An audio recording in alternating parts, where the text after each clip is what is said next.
Di sebuah kota terdapat PT teknologi terbaru yang berfokus pada pengembangan perangkat lunak yang dipimpin oleh CEO yang bernama John. Saya dari Simpul PT Sukses, perusahaan pengembangan perangkat lunak dan solusi.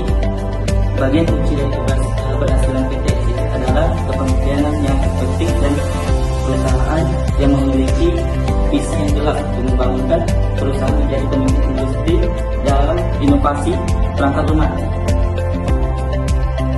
John memiliki kriteria memimpin dengan santai.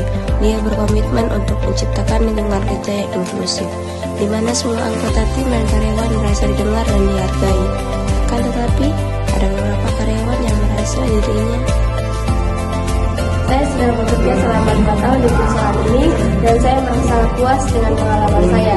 Tapi saya ingin memberikan saran untuk meningkatkan komunikasi dan memberikan kesempatan untuk karyawan berkembang sehingga mereka dapat mencapai tujuan mereka masing-masing. Baru bergabung dengan perusahaan ini, saya merasa sangat nyaman dengan lingkungan di sini. Saya ini memiliki kesempatan belajar untuk lebih, tapi saya tidak tahu bagaimana saya akan diberi kesempatan itu. Terkait dengan materi, pada poin kepemimpinan dan pemimpin Islam, John merupakan pemimpin yang berkhodimul ummah, di mana seorang pemimpin menjadi pelayan umat. Sebagaimana Abdurrahman Auf berkata, seorang pemimpin harus menempatkan diri pada posisi sebagai pelayan masyarakat atau pelayan umat. Jadi saya merasa tidak puas dengan lingkungan kerja yang kurang kondusif. Saya ingin memiliki kesempatan untuk berkembang dan meningkatkan kemampuan saya. Tapi saya tidak tahu bagaimana caranya.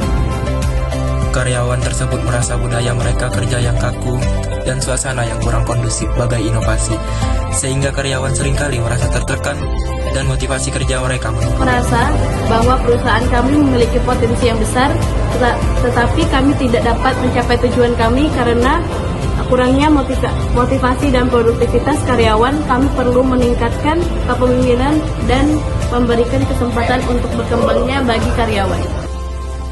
Terdapat dalam materi, motivasi untuk karyawan itu penting, yaitu etos kerja dan kualitas kerja, agar bisa menekankan suatu kebutuhan, sehingga meningkatkan minat karyawan untuk terus mengembangkan diri. Kurangnya komunikasi antar manajemen dan karyawan. Kebutuhan akan kesempatan untuk beristirahat.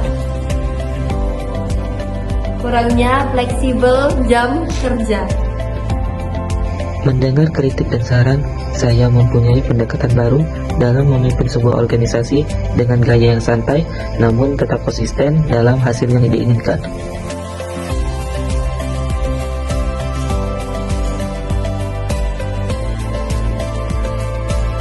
John juga menjadikan kebahagiaan kerja sebagai prioritas pertama, dengan ia menyediakan fasilitas yang memadai, mengadakan acara sosial, dan melakukan berbagai inisiatif untuk meningkatkan kesejahteraan karyawan.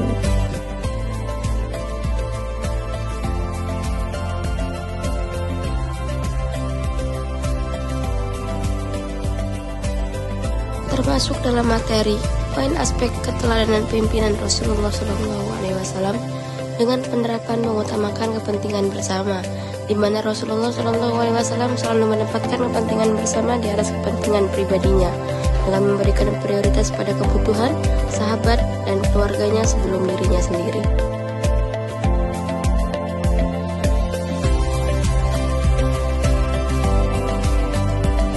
Dan dalam jangka waktu singkat, perusahaan tersebut mengalami perubahan yang signifikan. Karyawan menjadi lebih semangat, menghasilkan ide-ide baru yang inovatif, dan menciptakan lingkungan kerja yang menyenangkan. Sejak saat itu, karyawan merasa lebih efektif untuk menyampaikan ide dan masukan baru.